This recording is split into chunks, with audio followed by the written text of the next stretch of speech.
including contributions to National Disaster Management Authority and the Prime Minister's Relief Fund, as well as assistance to PIMS, polyclinic hospitals, and the Noor Center for Special Children. All this demonstrate PAFA's commitment and consistent impact on the social development and human service. Excellencies, ladies and gentlemen, additionally, the annual education subsidies, scholarships for staff, and support extended to widows are initiatives that have meaningful and lasting effects.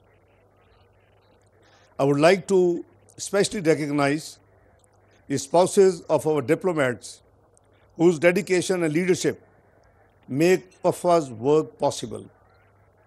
Often away from their homes, they carry forward meaningful initiatives that strengthen both the Foreign Service family and the broader community. Excellencies, ladies and gentlemen, I would like to acknowledge PAFA's volunteers and the broader community whose dedication supports these efforts and reflects the collaborative spirit of the organization. Our government remains committed to empowering women and promoting community drivers and their welfare initiatives, and events like today's serve as a practical demonstration of that vision in action. We also value the friendship and goodwill of our international partners.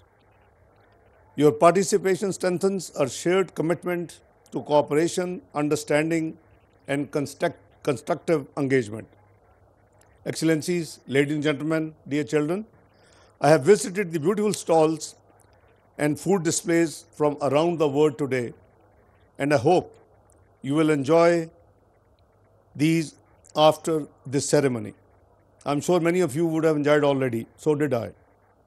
I congratulate everyone once again for organizing this event and trust that it will continue to be a prominent and impactful feature of our future annual calendars. I would like to say a few words in my own language. Most of diplomats, their families are here. That's why I made my brief speech in English. साथियों, दोस्तों, Foreign Office के colleagues, Foreign Secretary Sahaba, Additional Secretaries, the rest of entire family. It's obviously it's a great pleasure, and एक हमारा जितना वो stressful काम होता है डिप्लोमेसी का. I just returned late last night. हम मॉस्को में थे. उसमें हमारी शंघाई कोऑपरेशन ऑर्गेनाइजेशन की हेड्स ऑफ गवर्नमेंट मीटिंग थी. पाकिस्तान डेलीगेशन वहाँ था, मैं मौजूद था, और उसके बाद हम Indo Pacific EU ministerial forum के लिए ब्रसल्स गए, जहाँ हमारा स्ट्रेटेजिक डायलॉग हुआ 7वां, और इसी तरह 2 दर्जन के करीब बायलैटरल्स हुए. All this work which my team does in the interest of the country is very valuable, और मैं उन तमाम साथियों का शुक्रिया अदा करता हूँ. और हम करीबन मिडनाइट कल पहुँचे थे. शायद आज इस इवेंट की कमिटमेंट ना होती तो आज शायद हम आज रात वापस पहुँचते. We rushed our last visit. We wanted to have a small stop over Medina Munawwara में, लेकिन that was just few hours, and उसके बाद हम आगे, क्योंकि वी वर कमिटेड हियर. मैं आपको दिल की गहराइयों से आपका शुक्रिया अदा करता हूँ, आपके स्पाउसेस का, आपकी फैमिली का, आपके पार्टिसिपेशन, आपकी hard effort. It's a beautiful event, and I think मैं ये तो नहीं कहूँगा साल में 2 दफ़ा होना चाहिए. Maybe many of you like it to have so, लेकिन there should be more arrangement of such type events, not only charity bazaar, but also where the Foreign Office families can get together, have their guest countries, their diplomats, और मिल के कोई साल में 1-2 दफ़ा ये gathering होनी चाहिए. सो मुझे बड़ी खुशी है कि पफा जो है वो हर साल ये बेहतरीन अरेंजमेंट करता है. Last year I had the honour to be here as well. तो I wish you all the best. Have a very good day. Enjoy yourself. and Allah bless you all. Thank you. Pakistan Zindabad. Islamabad में नायब वज़ीर आज़म इसहाक़ डार तकरीब से खिताब कर रहे थे। कहना यह था कि दफ्तर ख़ारजा में मीना बाज़ार का इनेकाद एक अहमियत का हामिल है। मीना बाज़ार मुख्तलिफ सकाफ़तों को यकजा करने का मौका फराहम करता है। ज़िमनी इंतखाबात का दंगल सज चुका है। हम आपको रख रहे हैं मुसलसल अपडेटेड। PP 98 की बात कर रहे हैं, जहां ज़िमनी इलेक्शन में ज़ाब्ते अखलाक की खुलम खुला खिलाफ वर्जी देखने को मिल रही है। वोटर्स बूथ में वोट कास्ट करने की वीडियो बनाने लगे। इसी पर बात करेंगे। समा फैसलाबाद के ब्यूरो चीफ खुरम शहजाद साहब में ज्वाइन कर चुके हैं। खुरम शहजाद, ये बताइएगा ये क्या मामला है, इस पर क्या मौक़िफ़ सामने आया है? क्या पहले चेकिंग नहीं की गई थी कि वोटर कैसे अपना मोबाइल फ़ोन अंदर लेके गया वोटर बूथ तक? हाँ जी बिल्कुल, ये खिलाफ वर्जी भी है और साथ साथ जो है वो पोलिंग अमला और सिक्योरिटी की नाकामी भी है कि ना सिर्फ जो है मोबाइल्स अंदर ले जाए जा रहे हैं बल्कि वीडियोस भी बनाई जा रही हैं बूथ के अंदर, और जो सरासर ज़ाब्ता इखलाक की खिलाफ वर्जी है।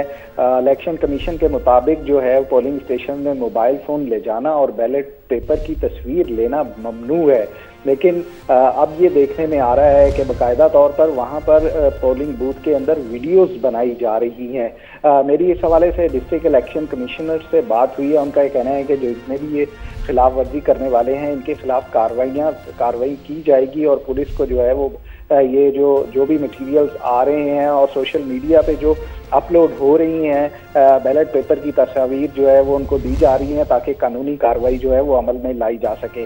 इसके अलावा दीगर भी जो है वो चीज़ें देखने में आ रही हैं कि सिर्फ ये ही नहीं है, तकरीबन फैसलाबाद के 5 हलकों में सूरत हाल कुछ ऐसी ही है कि ना सिर्फ मोबाइल फोन्स का इस्तेमाल किया जा रहा है बल्कि तस्वीर जो है वो अपलोड की जा रही हैं। तो इससे जो है एक ट्रेंड जो है वो सामने में देखने में आ रहा है कि ये एक खिलाफ वर्जी को रोकने वाला शायद कोई नहीं है, और अगर इस खिलाफ वर्जी जो है वो इस तरह सारा दिन चलती रही तो सिचुएशन मजीद खराब होने का खतरा है। बहुत शुक्रिया, खुरम शहजाद हमारे साथ मौजूद थे और तफसीलात हम तक पहुँचा रहे थे।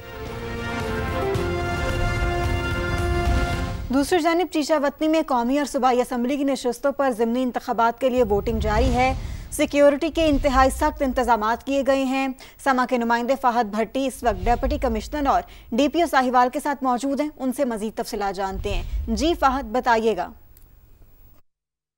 जी बिल्कुल, साहिवाल में कौमी असम्बली और सूबाई असम्बली 2 नशिस्तों पर जो है वो इलेक्शन हो रहे हैं। ज़िमनी इंतखाबात के हवाले से मुकम्मल तौर पर सिक्योरिटी के सख्त इंतजाम किए गए हैं, ख़ास तौर पर साहिवाल डिवीज़न में। मेरे साथ इस वक्त DC साहिवाल और DPO साहिवाल मौजूद हैं, उनसे बात करते हैं। सबसे पहले DC साहिवाल से बात करेंगे। सर, बताइएगा कि क्या इंतजाम देख रहे हैं? इंतजाम के हवाले से जितने जो इलेक्शन कमीशन ऑफ पाकिस्तान की जो हदायत थी उसकी रोशनी में तमाम इंतजाम यहाँ मुकम्मल हैं। ये हमारा हसास पोलिंग स्टेशन है। DPO साहिवाल से जानते हैं उस्मान भाई के मेरे ख्याल से 19 ऐसे पोलिंग स्टेशन हैं जो हसास हैं, तो सिक्योरिटी के हवाले से क्या सूरत हाल है? जो जितना हसास पोलिंग स्टेशन डिक्लेयर है उस पर अकॉर्डिंगली उतनी ही डिप्लॉयमेंट की गई है, और टोटल 470 पोलिंग स्टेशन हैं, उस पर 2000 से ज़्यादा स्टैटिक और डायनामिक जो मूविंग हमारी डिप्लॉयमेंट है वो मौजूद है। सिक्योरिटी के बेहतरीन इंतजाम किए गए हैं। जो भी वोटर पोलिंग स्टेशन के अंदर दाखिल हो रहे हैं उन्हें बाकायदा तौर पर चेक किया जा रहा है। अपडेट से शुक्रिया आपका। मियांवाली के हल्का PP 87 में इंतखाबी सरगर्मियां जारी है। पार्लिमानी सेक्रेटरी ज़ियाउल्लाह शाह और लीगी रहनुमा मोहम्मद हनीफ ने वोट कास्ट कर दिया। रहनुमाओं का कहना है कि अवाम ने इलेक्शन बॉयकॉट का फैसला मुस्तरद कर दिया है। मजीद बात करते हैं एक पोलिंग स्टेशन के बाहर मौजूद है असलम खोखर से।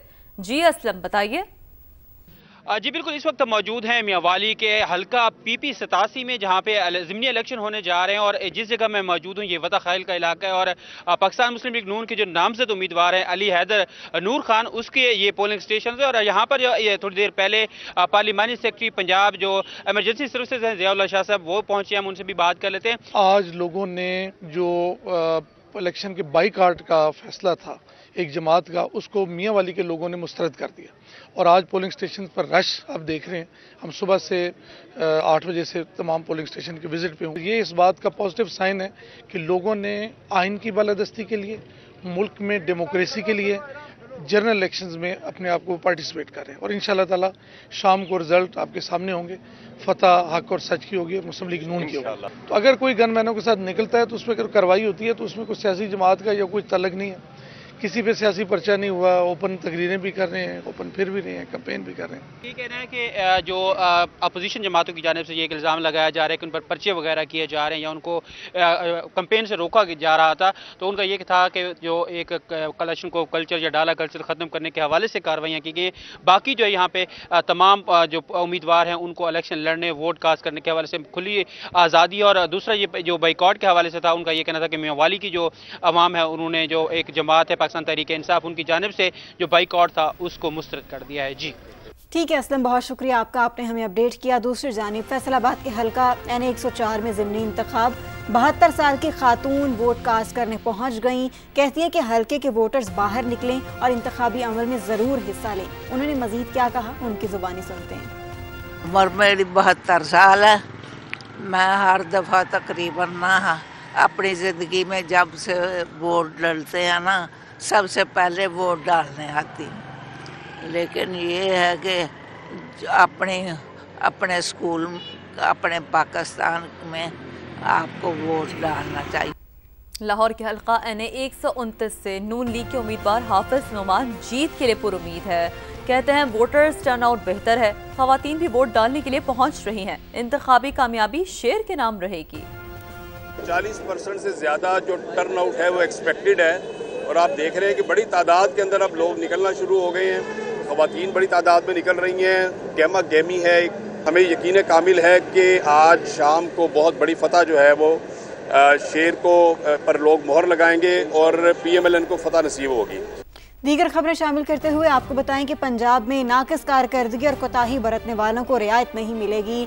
वज़ीर आला पंजाब मरियम नवाज ने गवर्नेंस और सफाई के इंतजामात की निगरानी मजीद सख्त कर दी। वेस्ट एनक्लोजर्स के गिर्द 4 दीवारी बनाकर मुकम्मल तौर पर बंद करने की हिदायत भी कर दी है। मरियम नवाज की ज़ेर सदारत आला सतह इजलास में क्या फैसले हुए, ये जानेंगे अपने नुमाइंदे से। तो पंजाब में नाकिस कारकर्दगी और कोताही बरतने वाले को रियायत नहीं मिलेगी। वज़ीर आला पंजाब मरियम नवाज ने गवर्नेंस और सफाई के इंतजामात की निगरानी मजीद सख्त कर दी है।